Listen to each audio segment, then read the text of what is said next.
Communist മന്ത്രി ധരിക്കുന്ന ബാഗിന്റെ വില 35,000 രൂപയാണ്. മന്ത്രി വീണ ജോർജിന്റെ ബാഗിന്റെ വില തേടിയാണ് ഇപ്പോൾ സോഷ്യൽ മീഡിയയിൽ ചർച്ചയായിരിക്കുന്നത്. ബാഗിന്റെ വിലയല്ല ഇപ്പോൾ പ്രശ്നമായിട്ടിരിക്കുന്നത്. ഉയർന്ന ചിന്താഗതിയും ലളിത ജീവിതവുമാണ് എപ്പോഴും പാർട്ടി പറയുന്നത്. അതേ പാർട്ടിയുടെ നേതാവിന്റെ ബാഗിന്റെ വിലയാണ് ഇപ്പോൾ സമൂഹ മാധ്യമങ്ങളിൽ ഒരു വിമർശനമായി മാറിയിരിക്കുന്നത്. സാറിന് ഇതിലെന്താണ് പറയുന്നത്? എന്ത് ചെയ്യാൻ പറ്റും? കാരണം ഒന്നും ചെയ്യാൻ പറ്റില്ല. കാരണം പാർട്ടിയുടെ സംസ്ഥാന സമ്മേളനത്തിൽ തന്നെ വന്നത് ആരും മദ്യപിക്കരുത് എന്നൊരു കാര്യമാണ്. അല്ല, നിങ്ങൾ വില കൂടിയ വാനിറ്റി ബാഗൊന്നും വാങ്ങിക്കരുത് എന്ന് പറഞ്ഞിട്ടില്ല ആരും. വാടക കൂടിയ ഹോട്ടലിൽ താമസിക്കരുതെന്നോ വില കൂടിയ കാറുകൾ വാങ്ങിക്കരുതെന്നോ ഇങ്ങനെയുള്ള യാതൊരു കാര്യങ്ങളും ഇപ്പോൾ പരാമർശിച്ചിട്ടില്ല. കാരണം പരാമർശിക്കാൻ പറ്റുകയില്ല. കാരണം ഈ കാര്യങ്ങളെല്ലാം തീരുമാനിക്കപ്പെടുന്നത് പിണറായി വിജയൻ്റെ ബുദ്ധിശാലയിലാണ്.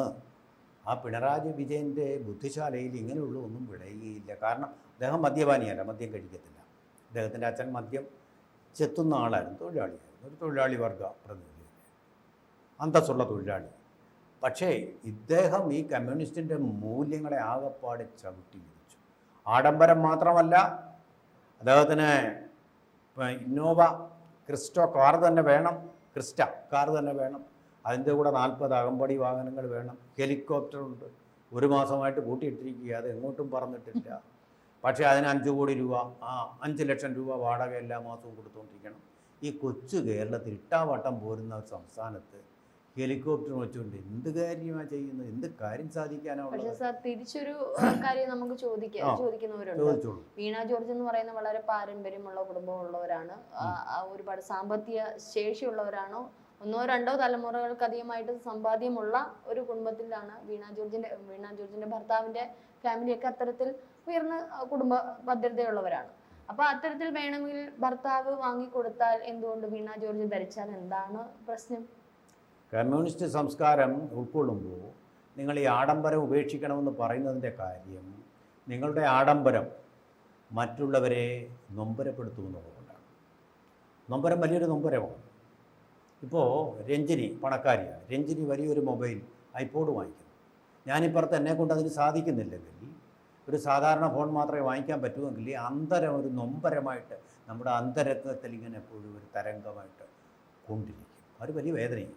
ആ വേദന ഇല്ലാക്കാനാക്കാൻ വേണ്ടിയുള്ള സ്നേഹത്തിൻ്റെ പേരിലാണ് കാൾ മാർക്സും ഏംഗൽസും തരുന്ന കമ്മ്യൂണിസ്റ്റ് മാനിഫെസ്റ്റോ അതെ എടുത്തത്.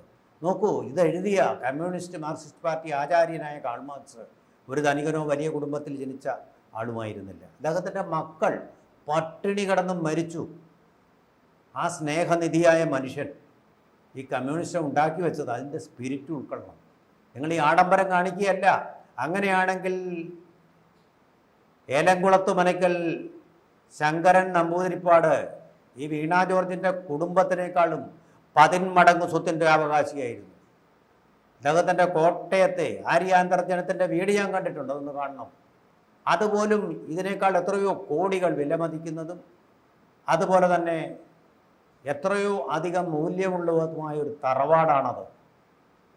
ആര്യാന്തർജനം എന്തെങ്കിലും ഇതുപോലുള്ള വാനിറ്റി ബാഗുമായിട്ട് പോകുന്നു നിങ്ങൾ കണ്ടിട്ടുണ്ടോ?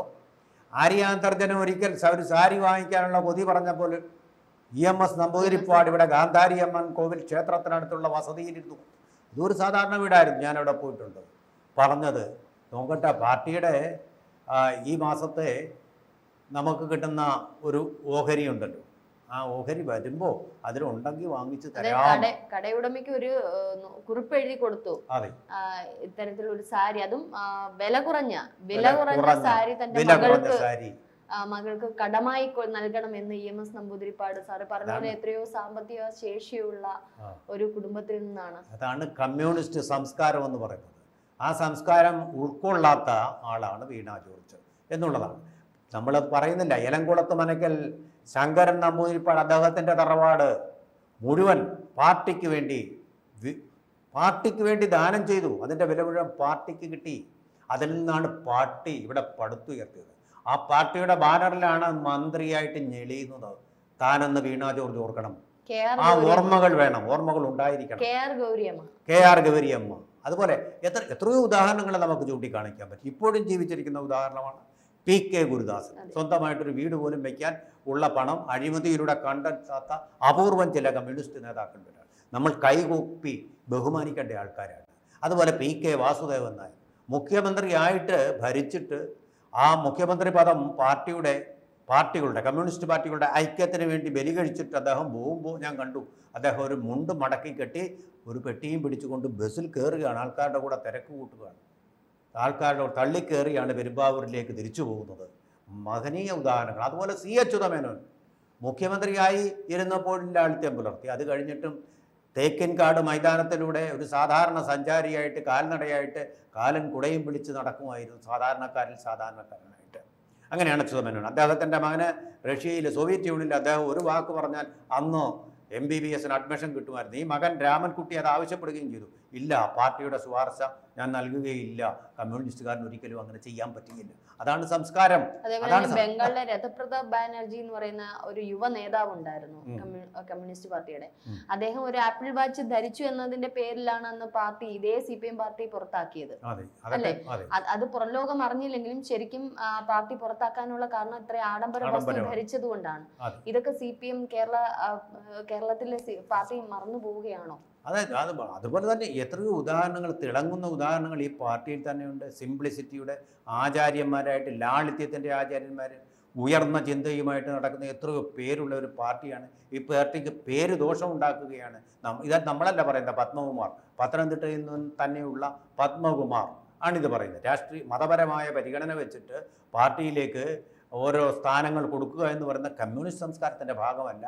അങ്ങനെ വന്ന ആളാണ് ഈ വീണ ജോർജ്. അതുകൊണ്ടാണ് കമ്മ്യൂണിസ്റ്റ് സംസ്കാരത്തിലൂടെ ഊന്നി ജീവിക്കാൻ പറ്റില്ല. ഇപ്പോൾ നമുക്ക് വാനിറ്റി ബാങ്കിൻ്റെ കാര്യം ചെയ്താൽ മതിയല്ലോ. അതിനു വേണ്ടിയിട്ട് ഇത്രയും വലിയ വാനിറ്റി ബാങ്ക് ഷോ കാണിച്ച് നടക്കണ്ടേ? നമ്മളിപ്പോൾ പറയാം, ഒരു ഷോ വുമണാണ്, ഒരു സിനിമാ താരമാണെങ്കിൽ ആ ഷോ വേണം. കണ്ണടയുടെ പേരിൽ നമുക്കറിയാം, 60,000 രൂപയുടെ കണ്ണട വാങ്ങിച്ചു ശ്രീരാമകൃഷ്ണ പാർട്ടിയിൽ ഒരു കുഴപ്പവും ഉണ്ടായില്ല. അതുകൊണ്ട് ഇപ്പോൾ 1 ലക്ഷം അല്ല 2 ലക്ഷത്തിൻ്റെ വാങ്ങിച്ചാലും ഒരു കുഴപ്പവും ഉണ്ടാവില്ല. ജയലളിതയ്ക്ക് 75 ജോഡി ചെരുപ്പുകൾ ഉണ്ടായിരുന്നു, കോടിക്കണക്കിന് രൂപയുടെ മാലകളുണ്ടായിരുന്നു പോസ്റ്റ് ഗാർഡൻസിൽ താമസിക്കുമ്പോൾ. എന്തെല്ലാം ആഡംബര വസ്തുക്കളാണ്. സാരികൾ എത്ര എണ്ണം വാങ്ങിച്ചു കൂട്ടിയിരുന്നു. പല മനുഷ്യർക്ക് പല ജന്മങ്ങളായിട്ട് പോലും ഉടുത്തു തീർക്കാവാനാവാത്തത്ര സാരിയുടെ കൂമ്പാരത്തിലാണ് അവർ അഭിരമിച്ചിരുന്നത്. നമ്മളൊക്കെ ചില പാശ്ചാത്യ ആഡംബര ചക്രവർത്തിമാരെ കുറിച്ച് കേട്ടിട്ടുണ്ട്. ആ ചക്രവർത്തിമാരെ വെല്ലുന്ന ആഡംബരമാണ് അവർ നടത്തിയിരുന്നത്. വാസ്തവത്തിൽ കമ്മ്യൂണിസ്റ്റ് സംസ്കാരം പറയുന്നത് നിങ്ങൾക്ക് ഈ അധികമുള്ള വരുമാനം തുല്യമായിട്ട് ഷെയർ ചെയ്യപ്പെടണമെന്നാണ് പറയുന്നത്. അതിൻ്റെ ഈക്വാളിറ്റി ഓഫ് വെൽത്ത്, അതാണ് സമത്വം എന്ന് പറയുന്നത്. ഇവിടെ സ്വത്ത് കൂമ്പാരം കൂട്ടി വെച്ചത് മാത്രം പോരാ. എന്നിട്ടോ പൊതു താല്പര്യമുള്ള ഒരു കാര്യം വന്നപ്പോൾ, റോഡ് വന്നപ്പോൾ അവരുടെ വസ്തുവിലേക്ക് ആ റോഡ് കയറാതിരിക്കാൻ വേണ്ടി, തങ്ങളുടെ വസ്തു നഷ്ടപ്പെടാതിരിക്കാൻ വേണ്ടി അവിടെ ഇടപെടൽ നടത്തി മന്ത്രി അധികാരം ഉപയോഗിച്ചെന്ന് ആരോപണം ഉണ്ടായിരിക്കുന്നു. PK ഗുരുദാസനെ പറ്റി അങ്ങനെ ഒരു ആരോപണം ഉണ്ടായിട്ടുണ്ടോ? സ്വന്തമായിട്ട് വീട് വായിക്കാൻ പറ്റാൻ ഈ മനുഷ്യൻ വയസ്സാം കാലത്തും അദ്ദേഹത്തിനെ ഇപ്പം തിരസ്കരിച്ചു പാർട്ടി. കിളിമാനൂരിൽ പാർട്ടിയാണ് ഒരു വീട് വെച്ചു കൊടുത്തത്. പാർട്ടിക്ക് ഇപ്പോൾ അദ്ദേഹം അഭിമതനൊന്നും അല്ല. കൊല്ലം സമ്മേളനത്തിൽ അദ്ദേഹം പങ്കെടുത്തു, അത്ര മാത്രമേ ഉള്ളൂ. ബന്ധങ്ങൾ അദ്ദേഹത്തിനെ വലിയ ഉദാഹരണമായിട്ട് അവർ കാണിക്കുന്നില്ല എന്നുള്ളതാണ്. VS അച്യുതാനന്ദൻ്റെ പടം പോലും ഇല്ലായിരുന്നു കൊല്ലം സമ്മേളനത്തിൽ. ലാളിത്യത്തിന്റെ മറ്റൊരു പ്രതീകമായിട്ട് ജീവിച്ച ആളാണ് അദ്ദേഹം. ഒരു രൂപ കൊണ്ട് മാത്രം ജീവിച്ചു. നമ്മുടെ മുഖ്യമന്ത്രിയുടെ കുടുംബ പാരമ്പര്യം എല്ലാവർക്കും അറിയാം. നമുക്ക് മലയാളികൾക്ക് എല്ലാവർക്കും അറിയാം എവിടെ നിന്നാണ്, എത്തരത്തിലാണ് അദ്ദേഹം ഈ നിലയിൽ എത്തിയതെന്നുള്ളത്. പക്ഷേ അദ്ദേഹത്തിന്റെ ഇപ്പോൾ സ്വത്ത് വിവരങ്ങളുടെ ഇത് നോക്കിയാൽ ഒരു പക്ഷേ നമുക്ക് കണ്ടെത്താൻ പറ്റിയെന്ന് വരത്തില്ല, അല്ലേ? അതെ, അതുപോലെ ഞാൻ പറഞ്ഞതിന്റെ പൊരുൾ സാറിന് മനസ്സിലായി കാണുമല്ലോ, അല്ലേ? അത് ഒരു ആരോപണമായിട്ട് ഉന്നയിക്കുന്നില്ല, അത് പോയിക്കോട്ടെ. പക്ഷേ ഈ കരുണാകരനെ വെല്ലുന്ന ആഡംബരത്തോടു കൂടി ഒരു കമ്മ്യൂണിസ്റ്റ് മുഖ്യമന്ത്രി സഞ്ചരിക്കുക എന്ന് പറഞ്ഞാൽ അസ്വാഭാവികമാണ്. അവിടെ EK നായനാർ മുഖ്യമന്ത്രിയായിരുന്നു. വലിയ പണമുള്ള തറവാട്ടിലെ ആളായിരുന്നു EK നായനാർ. അദ്ദേഹം എന്നിട്ട് ഒരു എസ്കോർട്ട് എൻ്റെ കൂടെ വരരുതെന്നാണ് പോലീസുകാരുടെ പാട്ടിന് പോയിക്കോളാം. എൻ്റെ എസ്കോർട്ട് എന്ന് പറയുന്നത് ജനങ്ങളാണ്. അതാണ് കമ്മ്യൂണിസം. ഇദ്ദേഹം എന്താണ് 40 വാഹനങ്ങളുടെ അകമ്പൊടിയോടുകൂടിയേ പോകത്തുള്ളൂ. ജനങ്ങളിൽ നിന്ന് എത്രയും അകന്നേ പോകത്തുള്ളൂ. കേരള സദസ്സിന് തന്നെ ഒരു വാഹനം. അതെ. എന്നിട്ട് ഒരൊറ്റ പാർട്ടിക്കാരൻ, പാർട്ടിയുടെ ഗ്രൂപ്പ് ചർച്ചകളുണ്ടാവും, ഒരൊറ്റ പാർട്ടിക്കാരൻ ഏതെങ്കിലും ഒരു ഗ്രൂപ്പിന് വേണ്ടി ഇത് ഇന്ന് വിരൽ ചൂണ്ടി സംസാരിക്കാൻ ധൈര്യം കാണിച്ചിട്ടുണ്ടോ? എന്ത് പാർട്ടി? ഇത് ചങ്ങാത്തെ മുതലാളിത്തത്തെ കൂട്ടുപിടിക്കുന്ന, അഴിമതിയെ കൂട്ടുപിടിക്കുന്ന അപഹാസ്യമായിട്ടുള്ള പാർട്ടിയായിട്ട് മാറിയിട്ടുണ്ട്. അതിൻ്റെ ഒരു ഉദാഹരണം മാത്രമാണ് നമ്മൾ ഈ പറഞ്ഞ മന്ത്രിയും. അവർ പറയുന്ന വിഡ്ഢിത്തങ്ങളും അവർ കാണിച്ചു കൂട്ടുന്ന ഈ പൊങ്ങച്ചങ്ങളും എന്ന് മാത്രമേ